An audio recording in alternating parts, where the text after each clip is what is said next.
جر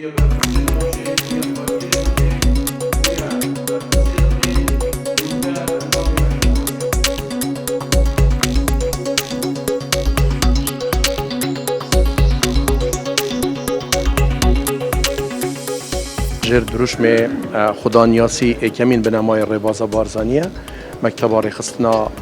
پارزگاه دو که پارتی دموکراتی کردستان افریقا دی خلکا گلکا آز بلند بو کارگرنا و چاوپه هل خلا روشنبیری و گشپدانا کادر یا جماره ایک وکتن که هش کورس آب خوبت گیرید هر کورسه که هفتیه که و تا دیبو ماوی 4 هفتیه در باز بید و خلا دا 4 ماده نه هر ماده که 10 دم جمیرن وش بلیوان 20 سمینار دینه گوتن و کومکا تکتیک و تکنیکانی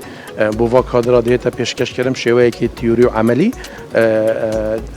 بهنده بشین پشتی خله هر یکش وا کادر او کار اکتریت کارابن کو بشین بر سوا بسیارا خلکی بدن و چجارا چیروکن کادر پارتی دموکراتی کردستان تمام نبن و هر جهه که ترونشتی بن ویر سر دیوان وانا بیتن سر دیوان بیتن و نبس بسیارا بکن بلکو بر سوا بسیارت خلکی بدن. بله یادیاره کو افریقا فرخازی بردوام بویا بشک گرنگ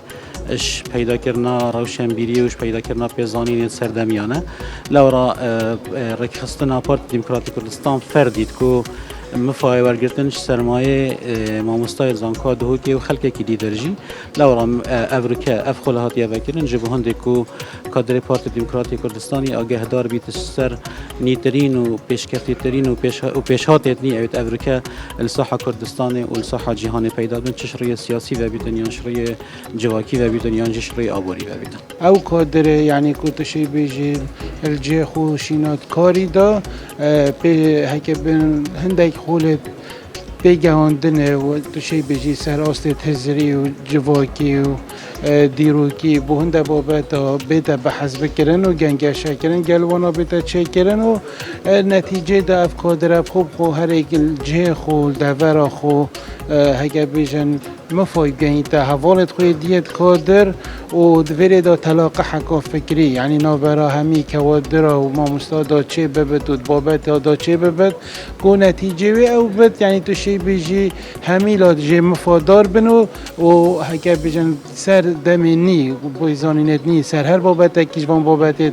دوی خوری دا دینا گوتن هر ما مستاکشر گل قطابی یا گل کوادر تو شی بیجی دی گنگشه سری تکره